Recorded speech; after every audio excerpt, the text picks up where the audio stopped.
ଯାକୁବଙ୍କ ପତ୍ର ଯାକୁବ 1 ଅଧ୍ୟାୟ। ମୁଁ ପରମେଶ୍ୱର ପ୍ରଭୁ ଯୀଶୁଖ୍ରୀଷ୍ଟଙ୍କର ଜଣେ ସେବକ ଯାକୁବ ସାରା ପୃଥିବୀରେ ବ୍ୟାପୀ ହୋଇ ରହିଥିବା ପ୍ରଭୁଙ୍କ ଲୋକମାନଙ୍କୁ ନମସ୍କାର ଜଣାଏ।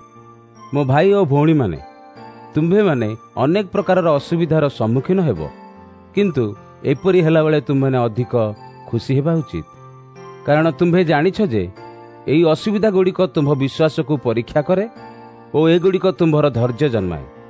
ତୁମ୍ଭ କାମଗୁଡ଼ିକରେ ତୁମ୍ଭର ଧୈର୍ଯ୍ୟକୁ ସମ୍ପୂର୍ଣ୍ଣ ରୂପେ ପ୍ରକାଶିତ ହେବାକୁ ଦିଅ, ତେବେ ଯାଇ ତୁମ୍ଭେ ସିଦ୍ଧ ଓ ସମ୍ପୂର୍ଣ୍ଣ ହେବ।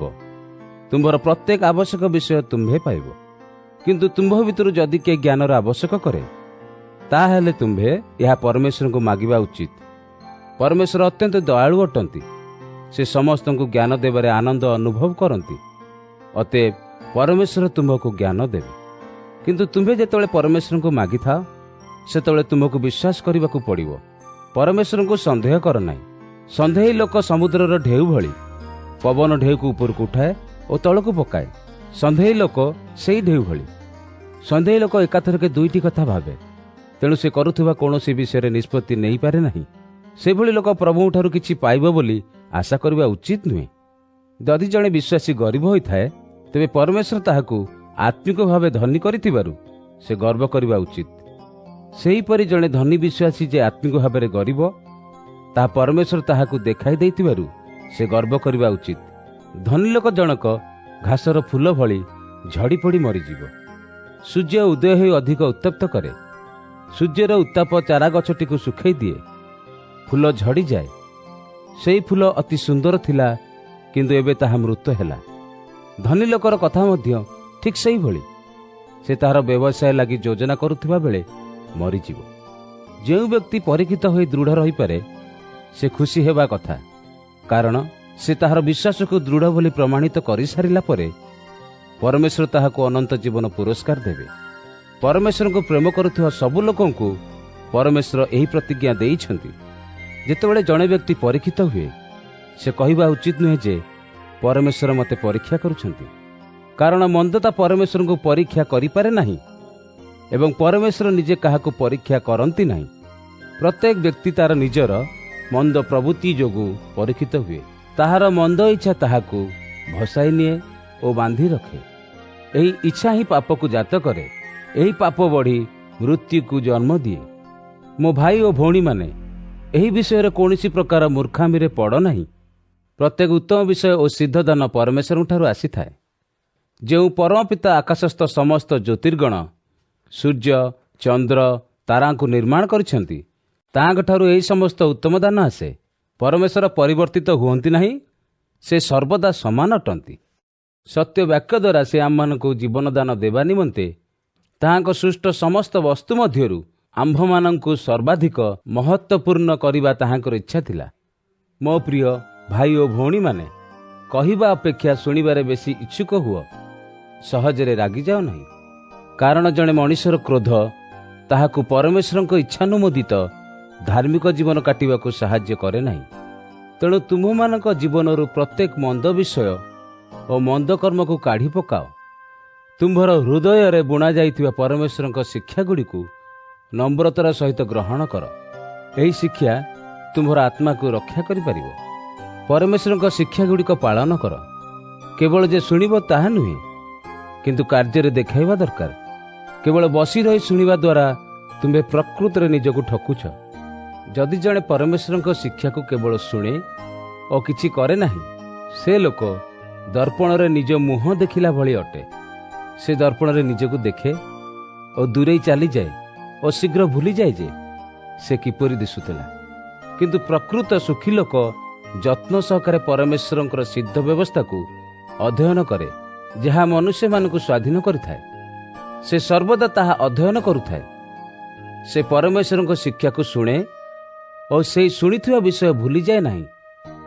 ତାପରେ ସେ ପରମେଶ୍ୱରଙ୍କ ସେହି ଶିକ୍ଷାକୁ ପାଳନ କରେ। ଏପରି କରିବା ଦ୍ୱାରା ସେ ସୁଖୀ ହୁଏ। ଜଣେ ଲୋକ ଭାବିପାରେ ଯେ ସେ ନିଜେ ଜଣେ ଧାର୍ମିକ ଲୋକ ଅଟେ, କିନ୍ତୁ ଯେଉଁ ସବୁ କଥା କହିବା ଉଚିତ ନୁହେଁ, ତାହା କହିବା ଦ୍ୱାରା ସେ ନିଜକୁ ଠକେ। ତେଣୁ ତା ଧର୍ମର କିଛି ମୂଲ୍ୟ ରହେ ନାହିଁ। ପରମେଶ୍ୱର ଯେଉଁ ଧର୍ମକୁ ଭଲ ପାଆନ୍ତି, ତାହା ହେଲା ଅନାଥ ବିଧବା ଓ ଅସହାୟ ଲୋକମାନଙ୍କର ଯତ୍ନ ନେବା ଓ ନିଜକୁ ଏହି ସଂସାରର ମନ୍ଦ ପ୍ରଭାବରୁ ମୁକ୍ତ ରଖିବା, ଏହି ପ୍ରକାର ଧର୍ମକୁ ପରମେଶ୍ୱର ସମ୍ପୂର୍ଣ୍ଣ ଶୁଦ୍ଧ ଓ ଉତ୍ତମ ବୋଲି ଗ୍ରହଣ କରନ୍ତି।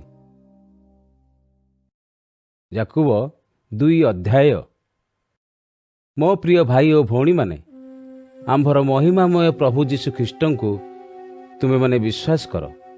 ଅତଏବ କେତେକ ଲୋକଙ୍କୁ ଅନ୍ୟମାନଙ୍କ ତୁଳନାରେ ଅଧିକ ମହତ୍ତ୍ୱପୂର୍ଣ୍ଣ ବୋଲି ଭାବ ନାହିଁ।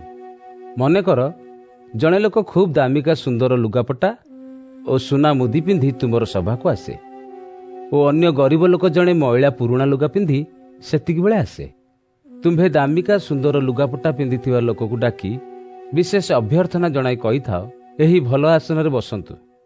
କିନ୍ତୁ ଗରିବ ଲୋକଟିକୁ କହିଥାଅ, ତୁମେ ସେଠାରେ ଠିଆ ହୁଅ ବା ମୋ ଗୋଡ଼ ପାଖରେ ଭୂଇଁରେ ବସ। ତୁମ୍ଭେ ଏ କ'ଣ କରୁଛ? ଏହାଦ୍ୱାରା ତୁମ୍ଭେ କେତେକ ଲୋକଙ୍କୁ ଅନ୍ୟମାନଙ୍କ ତୁଳନାରେ ଅଧିକ ମହତ୍ତ୍ୱ ପ୍ରଦାନ କରୁଛ। ମନ୍ଦ ଅଭିପ୍ରାୟ ରଖି ତୁମ୍ଭେ ନିର୍ଣ୍ଣୟ କରୁଛ ଯେ କେଉଁ ଲୋକଟି ଅଧିକ ଭଲ। ମୋ ପ୍ରିୟ ଭାଇ ଓ ଭଉଣୀମାନେ, ଶୁଣ, ପରମେଶ୍ୱର ବିଶ୍ୱାସରେ ଧନୀ ହେବା ପାଇଁ ପୃଥିବୀର ଗରିବ ଲୋକମାନଙ୍କୁ ବାଛିଛନ୍ତି। ଯେଉଁମାନେ ପରମେଶ୍ୱରଙ୍କୁ ପ୍ରେମ କରନ୍ତି, ସେମାନଙ୍କୁ ସେ ଯେଉଁ ରାଜ୍ୟ ଦେବା ପାଇଁ ପ୍ରତିଜ୍ଞା କରିଥିଲେ, ସେଥିପାଇଁ ସେମାନଙ୍କୁ ବାଛିଛନ୍ତି।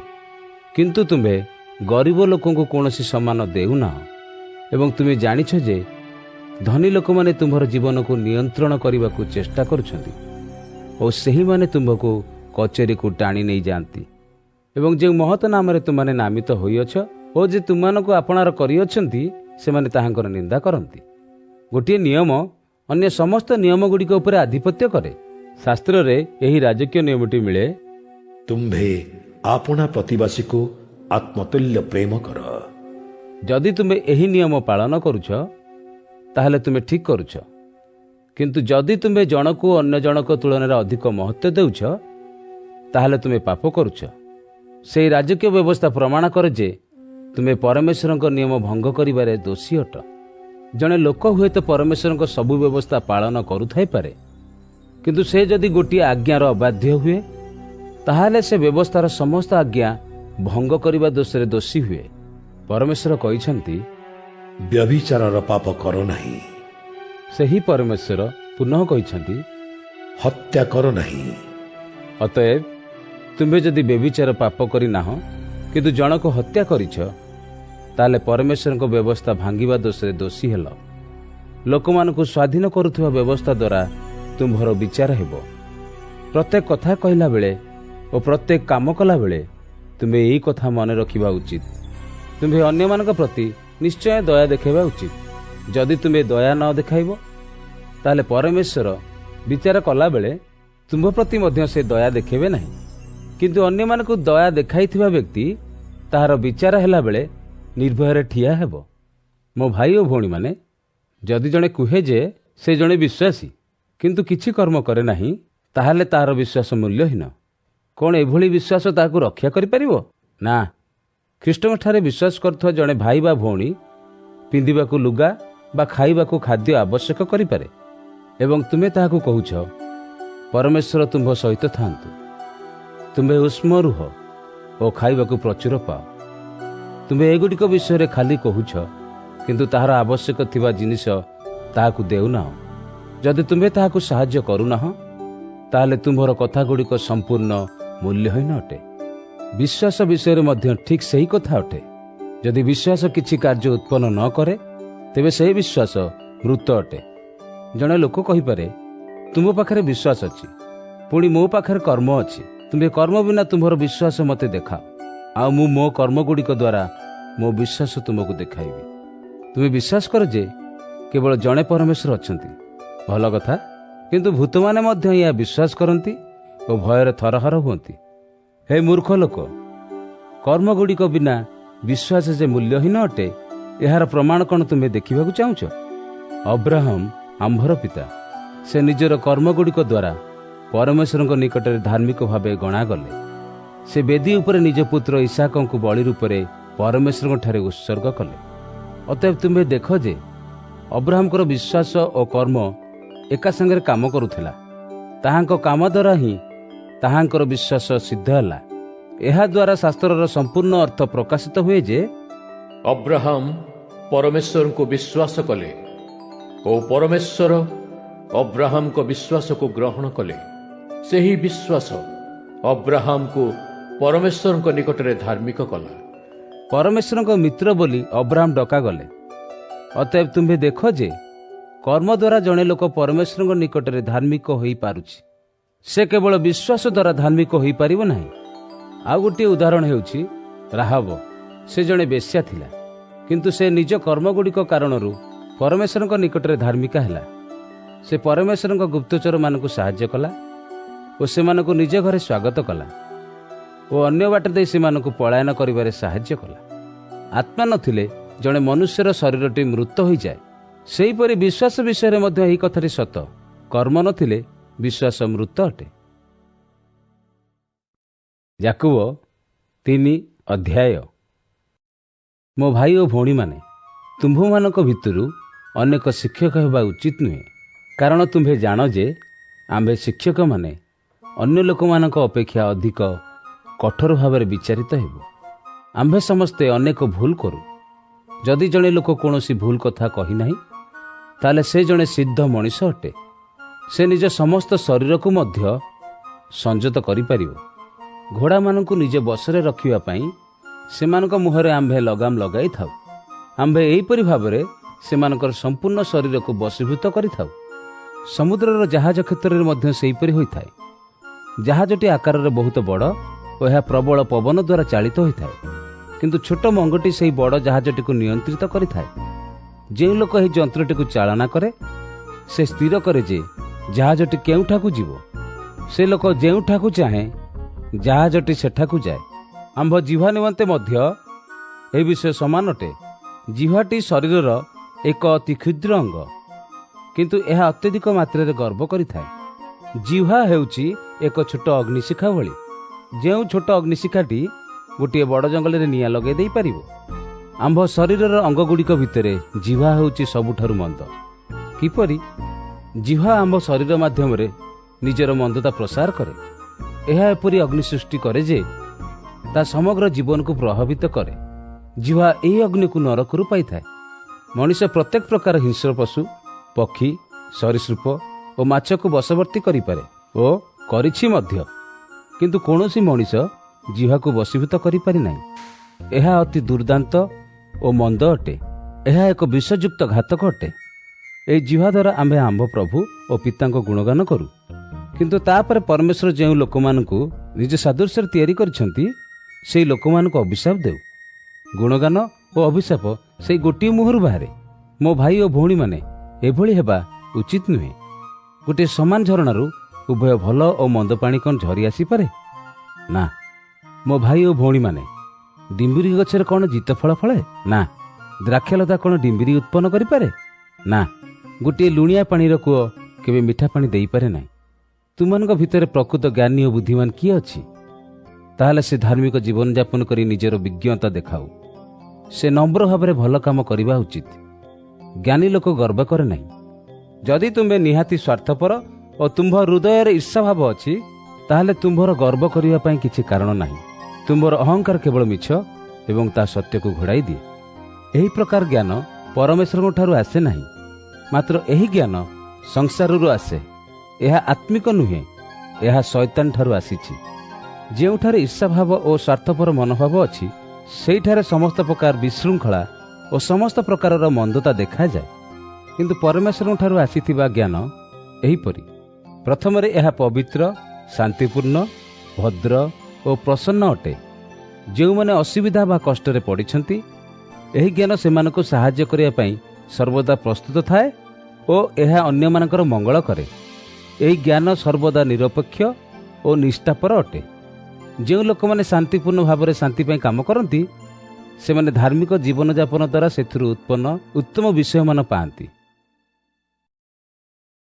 ଯାକୁବ 4 ଅଧ୍ୟାୟ। ତୁମ୍ଭେ କ'ଣ ଜାଣିଛ କି ତୁମମାନଙ୍କ ଭିତରେ ଝଗଡ଼ା ଆଉ ଯୁକ୍ତିତର୍କ କାହିଁକି ହୁଏ? ତୁମ୍ଭର ଝଗଡ଼ା ଆଉ ଯୁକ୍ତିତର୍କ ସ୍ୱାର୍ଥପର ଇଚ୍ଛାରୁ ଆସେ ଓ ତୁମ୍ଭ ମଧ୍ୟରେ ବିବାଦ ସୃଷ୍ଟି କରିଥାଏ। ତୁମ୍ଭେମାନେ ଅନେକ ବିଷୟ ଇଚ୍ଛା କର, କିନ୍ତୁ ପାଅ ନାହିଁ। ତେଣୁ ତୁମେ ଅନ୍ୟ ଲୋକମାନଙ୍କ ପ୍ରତି ଈର୍ଷାନ୍ୱିତ ହୋଇ ସେମାନଙ୍କୁ ହତ୍ୟା କରିଥାଅ। ତଥାପି ତୁମ୍ଭେ ଇଚ୍ଛା କରୁଥିବା ବିଷୟଗୁଡ଼ିକ ପାଇପାର ନାହିଁ। ସେଥିପାଇଁ ତୁମେ ତର୍କ ବିତର୍କ କରିଥାଅ ଓ ବିବାଦ କରିଥାଅ। ଯେହେତୁ ତୁମେ ପରମେଶ୍ୱରଙ୍କୁ ତୁମ୍ଭର ଦରକାରୀ ବିଷୟଗୁଡ଼ିକ ମାଗିନଥାଅ, ତେଣୁ ତୁମେମାନେ ସେଗୁଡ଼ିକ ପାଇନଥାଅ, ବା ଯେତେବେଳେ ତୁମେ ମାଗ ତା ପାଅ ନାହିଁ। କାହିଁକି? କାରଣ ଯେଉଁ କାରଣରୁ ତୁମେ ମାଗ ତା ଭୁଲ ଥାଏ। ତୁମ୍ଭେ ନିଜର ଅଭିଳାଷ ପାଇଁ ଯେପରି ସେଗୁଡ଼ିକୁ ବ୍ୟବହାର କରିପାର, ସେଥିପାଇଁ ସେହିସବୁ ମାଗିଥାଅ। ଏହାଦ୍ୱାରା ତୁମେମାନେ ପରମେଶ୍ୱରଙ୍କ ନିକଟରେ ବିଶ୍ୱସ୍ତ ନୁହଁ।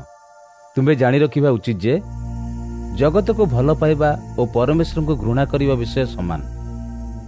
ଅତଏବ ଯଦି କେହି ଏହି ସଂସାରର ଅଂଶୀ ହେବା ପାଇଁ ଇଚ୍ଛା କରେ, ତେବେ ସେ ନିଜକୁ ପରମେଶ୍ୱରଙ୍କ ଶତ୍ରୁ କରି ପକାଏ। ତୁମେ କ'ଣ ଭାବୁଛ କି ଶାସ୍ତ୍ରର ଅର୍ଥ କିଛି ନାହିଁ? ଶାସ୍ତ୍ର କୁହେ, ପରମେଶ୍ୱର ଆମ୍ଭ ମଧ୍ୟରେ ବାସ କରିବା ପାଇଁ ଯେଉଁ ଆତ୍ମାକୁ ଦେଇଛନ୍ତି, ସେ ଆମ୍ଭକୁ ସମ୍ପୂର୍ଣ୍ଣ ରୂପେ ଅଧିକାର କରିବା ନିମନ୍ତେ ଚାହାନ୍ତି। କିନ୍ତୁ ପରମେଶ୍ୱର ଆମ୍ଭକୁ ଦେଇଥିବା ଅନୁଗ୍ରହ ଅତି ମହାନ ଅଟେ। ଯେପରି ଶାସ୍ତ୍ର କୁହେ, ପରମେଶ୍ୱର ଅହଙ୍କାରୀ ଲୋକମାନଙ୍କର ବିରୋଧୀ, କିନ୍ତୁ ସେ ନମ୍ର ଲୋକମାନଙ୍କୁ ଅନୁଗ୍ରହ କରନ୍ତି। ଅତଏବ ନିଜକୁ ପରମେଶ୍ୱରଙ୍କଠାରେ ସମର୍ପିତ କର, ଶୈତାନକୁ ବାଧା ଦିଅ, ତାହେଲେ ସେ ତୁମ୍ଭଠାରୁ ଦୂରେଇ ଯିବ। ପରମେଶ୍ୱରଙ୍କ ନିକଟକୁ ଆସ, ତେବେ ସେ ମଧ୍ୟ ତୁମମାନଙ୍କ ନିକଟକୁ ଆସିବେ। ତୁମେମାନେ ପାପୀ ଅଟ, ଅତଏବ ତୁମମାନଙ୍କ ଜୀବନରୁ ପାପକୁ ପରିଷ୍କାର କର। ତୁମେ ଏକା ସମୟରେ ପରମେଶ୍ୱର ଓ ସଂସାର ଉଭୟର ଅନୁସରଣ କରିବାକୁ ଚେଷ୍ଟା କରୁଛ। ତୁମ୍ଭର ଚିନ୍ତାଧାରାକୁ ପବିତ୍ର କର। ଦୁଃଖୀ ହୁଅ, ଦୁଃଖ ପ୍ରକାଶ କର ଓ କ୍ରନ୍ଦନ କର। ତୁମ୍ଭର ହାସ୍ୟକୁ କ୍ରନ୍ଦନରେ ବଦଳାଇ ଦିଅ, ତୁମ୍ଭର ପ୍ରଫୁଲ୍ଲତାକୁ ଦୁଃଖରେ ବଦଳାଅ। ପ୍ରଭୁଙ୍କ ଆଗରେ ନମ୍ର ହୁଅ ଓ ସେ ତୁମ୍ଭକୁ ମହାନ କରିବେ। ଭାଇ ଓ ଭଉଣୀମାନେ, ପରସ୍ପର ବିରୁଦ୍ଧରେ କିଛି କୁହ ନାହିଁ। ତୁମ୍ଭେ ଯଦି ଖ୍ରୀଷ୍ଟଙ୍କଠାରେ ଥିବା ତୁମ୍ଭର କୌଣସି ଭାଇର ସମାଲୋଚନା କରୁଛ ବା ବିଚାର କରୁଛ, ତାହେଲେ ସେ ଯେଉଁ ବ୍ୟବସ୍ଥା ପାଳନ କରୁଛି, ତୁମେ ତାର ସମାଲୋଚନା କରୁଛ। ଯଦି ତୁମେ ଖ୍ରୀଷ୍ଟରେ ଥିବା ଜଣେ ଭାଇର ବିଚାର କର, ତେବେ ତୁମେ ପ୍ରକୃତରେ ସେ ପାଳନ କରୁଥିବା ବ୍ୟବସ୍ଥାର ବିଚାର କରୁଛ। ଏବଂ ତୁମେ ଯଦି ବ୍ୟବସ୍ଥାର ବିଚାର କରୁଛ, ତେବେ ତୁମେ ବ୍ୟବସ୍ଥାର ପାଳନ କରୁନାହଁ। ତୁମେ ନିଜେ ତାହାର ବିଚାରପତି ହୋଇଗଲ। କେବଳ ପରମେଶ୍ୱର ହିଁ ବ୍ୟବସ୍ଥା ରଚନା କରନ୍ତି। ସେ ହେଉଛନ୍ତି ଏକମାତ୍ର ବିଚାରପତି। ସେ କେବଳ ରକ୍ଷା କରିପାରନ୍ତି ଓ ବିନାଶ ମଧ୍ୟ କରିପାରନ୍ତି। ଅତଏବ ଅନ୍ୟ କୌଣସି ଲୋକର ବିଚାର କରିବାର ତୁମ୍ଭ ପକ୍ଷରେ ଠିକ୍ ନୁହେଁ। ତୁମ୍ଭ ଭିତରେ କେହି କେହି କୁହନ୍ତି, ଆମ୍ଭେ ଆଜି ବା କାଲି କୌଣସି ସହରକୁ ଯିବୁ, ଆମ୍ଭେ ସେଠାରେ ବର୍ଷେ ରହିବୁ ଓ ବ୍ୟବସାୟ କରି ଧନ ଅର୍ଜନ କରିବୁ। ଶୁଣ, ଏହି ବିଷୟରେ ଚିନ୍ତା କର। ତୁମେ ଜାଣିନାହଁ ଆସନ୍ତାକାଲି କ'ଣ ଘଟିବ। ତୁମ ଜୀବନଟି ଗୋଟିଏ କୁହୁଡ଼ି ତୁଲ୍ୟ। ତୁମେ ତାହାକୁ ଅଳ୍ପ ସମୟ ଧରି ଦେଖିପାରିବ, ତାପରେ ସେ ଚାଲିଯାଏ। ଅତଏବ ତୁମେ କହିବା ଉଚିତ, ଯଦି ପରମେଶ୍ୱରଙ୍କ ଇଚ୍ଛା ଥାଏ, ଆମ୍ଭେ ଜୀବିତ ରହିବୁ ଓ ଏହା କରିବୁ ବା ତାହା କରିବୁ। କିନ୍ତୁ ଏବେ ତୁମ୍ଭେ ଅହଙ୍କାର କରି ଗର୍ବ କରୁଛ। ଏହି ପ୍ରକାର ଅହଙ୍କାର କରିବା ଅନୁଚିତ ଅଟେ। ଯଦି ଜଣେ ଲୋକ ଭଲ କାମ କରିବାକୁ ଜାଣି ସୁଦ୍ଧା ତାହା କରେ ନାହିଁ, ତାହେଲେ ସେ ପାପ କରିଥାଏ। ଯାକୁବ 5 ଧନୀ ଲୋକେ ଶୁଣ, କ୍ରନ୍ଦନ କର ଓ ଅତି ଦୁଃଖିତ ହୁଅ, କାରଣ ଅତ୍ୟଧିକ କ୍ଲେଶ ତୁମ୍ଭ ଉପରେ ମାଡ଼ି ଆସୁଛି। ତୁମ୍ଭର ଧନ ସବୁ ନଷ୍ଟ ହୋଇଯାଇଛି ଓ ମୂଲ୍ୟହୀନ ହୋଇପଡ଼ିଛି। ତୁମ୍ଭର ପୋଷାକ ପୋକ ଖାଇଯାଇଛନ୍ତି। ତୁମ୍ଭର ସୁନା ଓ ରୂପାରେ କଳଙ୍କି ଲାଗିଯାଇଛି। ଏହା ନଷ୍ଟ ହୋଇ ପ୍ରମାଣ କରୁଛି ଯେ ତୁମେ ଭୁଲ କାର୍ଯ୍ୟ କରିଛ। ସେହି କଳଙ୍କ ତୁମ୍ଭ ଶରୀରକୁ ଅଗ୍ନି ଭଳି ଗ୍ରାସ କରିଦେବ। ଶେଷ ଦିନ ଗୁଡ଼ିକରେ ତୁମେ ନିଜର ଧନ ସଞ୍ଚୟ କରୁଅଛ। ଲୋକେ ତୁମ କ୍ଷେତମାନଙ୍କରେ କାମ କଲେ, କିନ୍ତୁ ତୁମେ ତାହାଙ୍କୁ ସେମାନଙ୍କର ମଜୁରୀ ଦେଲ ନାହିଁ। ସେମାନେ ତୁମ୍ଭ ବିରୁଦ୍ଧରେ କ୍ରନ୍ଦନ କରୁଛନ୍ତି। ସେମାନେ ତୁମ ପାଇଁ ଶସ୍ୟ ଆମଦାନୀ କଲେ। ଏବେ ସ୍ୱର୍ଗୀୟ ସେନାବାହିନୀର ପ୍ରଭୁ ସେମାନଙ୍କ ଚିତ୍କାର ଶୁଣିଛନ୍ତି। ପୃଥିବୀରେ ତୁମ୍ଭ ଜୀବନ ବିଳାସପୂର୍ଣ୍ଣ ଥିଲା। ତୁମ୍ଭେ ଯାହା ଇଚ୍ଛା କରିଥିଲ ତାହା ପୂରଣ କରି ନିଜକୁ ଆନନ୍ଦିତ କଲ। ତୁମ୍ଭେ ବଳି ଦିବସ ପାଇଁ ପ୍ରସ୍ତୁତ ଥିବା ଏକ ପଶୁ ପରି ନିଜକୁ ମୋଟା କଲ। ତୁମ୍ଭେ ଉତ୍ତମ ଲୋକମାନଙ୍କୁ କୌଣସି ଦୟା ଦେଖାଇଲ ନାହିଁ। ସେମାନେ ତୁମର ବିରୋଧୀ ନଥିଲେ ମଧ୍ୟ ତୁମେ ସେମାନଙ୍କୁ ହତ୍ୟା କରିଛ। ଭାଇ ଓ ଭଉଣୀମାନେ, ଧୈର୍ଯ୍ୟ ରଖ, ପ୍ରଭୁ ଯୀଶୁ ଆସିବେ। ସେହି ସମୟ ପର୍ଯ୍ୟନ୍ତ ଧୈର୍ଯ୍ୟ ଧରି ରୁହ। ଚାଷୀ ଯେପରି ନିଜ କ୍ଷେତର ମୂଲ୍ୟବାନ ଶସ୍ୟ ବଢ଼ିବାକୁ ଧୈର୍ଯ୍ୟର ସହିତ ଆଶା ରଖି ଆରମ୍ଭ ଓ ଶେଷ ବର୍ଷା ପଡ଼ିବା ପର୍ଯ୍ୟନ୍ତ ଧୈର୍ଯ୍ୟର ସହିତ ଅପେକ୍ଷା କରେ, ତୁମେମାନେ ସେହିଭଳି ଧୈର୍ଯ୍ୟଶୀଳ ହେବା ଉଚିତ। ନିଜର ଆଶା ଛାଡ଼ି ଦିଅ ନାହିଁ। ପ୍ରଭୁ ଯୀଶୁ ଶୀଘ୍ର ଆସୁଛନ୍ତି। ଭାଇ ଓ ଭଉଣୀମାନେ, ପରସ୍ପର ବିରୁଦ୍ଧରେ ଅଭିଯୋଗ କର ନାହିଁ। ତୁମେ ଅଭିଯୋଗ କରିବା ବନ୍ଦ ନ କଲେ ନିଜେ ଦୋଷୀ ବୋଲି ବିଚାରିତ ହେବ। ବିଚାରପତି ଆସିବାକୁ ପ୍ରସ୍ତୁତ ଅଛନ୍ତି। ଭାଇ ଓ ଭଉଣୀମାନେ, ପ୍ରଭୁଙ୍କ ପାଇଁ ଭାବବାଣୀ କହିଥିବା ଭାବବାଦୀମାନଙ୍କ ଉଦାହରଣ ଅନୁସରଣ କର। ସେମାନେ ଅନେକ ଯାତନା ସହିଥିଲେ ହେଁ ଧୈର୍ଯ୍ୟବାନ ଥିଲେ। ଆମ୍ଭେ କହୁଛୁ ଯେ ଯେଉଁମାନେ ସେମାନଙ୍କର ଅସୁବିଧା ଗୁଡ଼ିକୁ ଧୈର୍ଯ୍ୟର ସହିତ ଗ୍ରହଣ କଲେ ସେମାନେ ବର୍ତ୍ତମାନ ଖୁସିରେ ଅଛନ୍ତି। ତୁମେମାନେ ଆୟୁବଙ୍କ ଧୈର୍ଯ୍ୟ କଥା ଶୁଣିଛ। ତୁମେ ଜାଣିଛ ଯେ ଆୟୁବ ସବୁ କଷ୍ଟରୁ ଉତ୍ତୀର୍ଣ୍ଣ ହୋଇ ସାରିଲା ପରେ ପରମେଶ୍ୱର ତାହାଙ୍କୁ ସାହାଯ୍ୟ କରିଥିଲେ। ଏହା ଦର୍ଶାଏ ଯେ ପ୍ରଭୁ କରୁଣାରେ ପୂର୍ଣ୍ଣ ଓ ଦୟାଳୁ ଅଟନ୍ତି। ମୋ ଭାଇ ଓ ଭଉଣୀମାନେ, ମନେ ରଖ, ଯେକୌଣସି ପ୍ରତିଜ୍ଞା କଲାବେଳେ ଶପଥ କର ନାହିଁ। ଏହା ଅତି ଗୁରୁତ୍ୱପୂର୍ଣ୍ଣ ଅଟେ। ତୁମ୍ଭର କଥାକୁ ସତ୍ୟ ବୋଲି ପ୍ରମାଣିତ କରିବା ପାଇଁ ସ୍ୱର୍ଗ, ପୃଥିବୀ ବା ଅନ୍ୟ କିଛିର ନାମ ନିଅ ନାହିଁ। ତୁମ୍ଭର ହଁ କଥା ହଁ ହେଉ ଏବଂ ନା କଥା ନା ହେଉ। ଏପରି କଲେ ତୁମ୍ଭେ ଦୋଷୀ ସାବ୍ୟସ୍ତ ହେବ ନାହିଁ। ଯଦି କେହି ସଙ୍କଟରେ ପଡ଼ିଛି ତାହେଲେ ସେ ପ୍ରାର୍ଥନା କରୁ। ଯଦି କେହି ଖୁସି ଅଛି ତାହେଲେ ସେ ଗୀତ ଗାଉ। ଯଦି ତୁମ ମଧ୍ୟରୁ କେହି ଜଣେ ଅସୁସ୍ଥ ଅଛି ତେବେ ସେ ମଣ୍ଡଳୀର ପ୍ରାଚୀନମାନଙ୍କୁ ଡାକିବା ଦରକାର।